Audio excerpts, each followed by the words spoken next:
News 24 candid. दरअसल आज की कहानी है किन्नर अखाड़ा क्या है और ये किन्नरों का जो सम्मान है ये कहाँ तक कितना लाजमी है। काफ़ी जागरूकता के बाद भी किन्नरों को दरअसल समाज में कभी भी लोग अलग नज़रिए से ही देखते आए हैं। ऐसे में किन्नरों का अखाड़ा होना और भी ज़्यादा रोचक हो जाता है। प्रयागराज में लगने वाले महाकुंभ में किन्नर अखाड़ा भी एक प्रमुख अखाड़ा था। और अगर हम सनातन धर्म की बात कर लेना तो प्रयागराज के जुड़े 13 प्रमुख अखाड़े हैं, जिसमें एक अखाड़ा अब किन्नर अखाड़ा भी है, जो सबसे नया अखाड़ा है। इसकी स्थापना के पीछे की कहानी भी बड़ी रोचक है।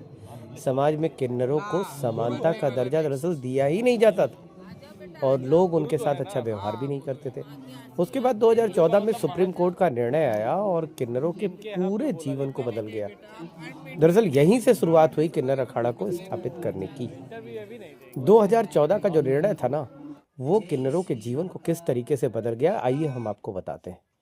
दरअसल किन्नर समाज के लोगों को समानता का दर्जा नहीं होने की वजह से लोग उनके प्रति हीन भावना रखते थे, लेकिन सुप्रीम कोर्ट ने एक निर्णय से किन्नर समाज को उनका न सिर्फ हक दिया बल्कि उनकी जिंदगी भी बदल दी।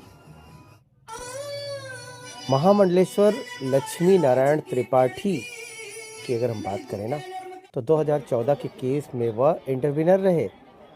इसके बाद किन्नर समाज को भी संविधान के तहत अधिकार और हक मिल गया। इसके बाद महामंडलेश्वर ने किन्नर को समाज में सम्मान दिलाने के लिए अखाड़ा स्थापित करने की बात भी सोच लिया। और अब बात आई ना किन्नर अखाड़े के निर्माण की। सुप्रीम कोर्ट का निर्णय दरअसल इसमें सबसे ज्यादा क्रूशियल हुआ। 2015 में महामंडलेश्वर लक्ष्मी नारायण त्रिपाठी ने ही यह निर्णय लिया कि सनातन धर्म से जुड़कर एक किन्नर अखाड़े का निर्माण किया जाए। आदि शंकराचार्य के पद चिन्ह पर चलकर सनातन धर्म को उन्होंने प्रचारित करने का एक सोच अपने सामने लाया, लोगों के सामने लाया। इसी सोच के तहत 13 अक्टूबर 2015 को किन्नर अखाड़े का निर्माण कर दिया गया। हरिगिरि महाराज की कृपा से 2016 में उज्जैन में पहला कुंभ भी किन्नरों के द्वारा किया गया। यही नहीं, 2019 में जूना अखाड़े के साथ मिलकर किन्नर अखाड़ा प्रयागराज में अर्धकुंभ में भी शामिल हुआ और फिर 2021 में हरिद्वार के कुंभ में ये किन्नर शामिल हुए। और किन्नरों की जो जमात थी वो बहुत लंबी थी। और इसके बाद क्या था, संतों का सम्मान। और फिर प्रयागराज में जो कुछ भी हो रहा है वो देखकर लगता है कि जनमानस के बीच में आखिरकार किन्नर कितने लोकप्रिय होते चले जा रहे हैं। से आई है शानू माता।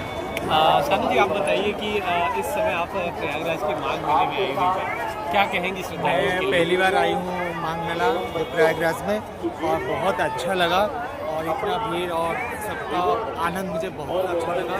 किन्नर अखाड़ा में पहली बार है, बहुत खुश लगा। और इतनी प्रार्थना है हर साल इतने से इतना होगा चाहिए। उड़ीसा से प्रयागराज में क्या फ़र्क है, थोड़ा सा बताइए एटमॉस्फेयर को लेकर के। यहाँ गंगा जमुना सरस्वती है।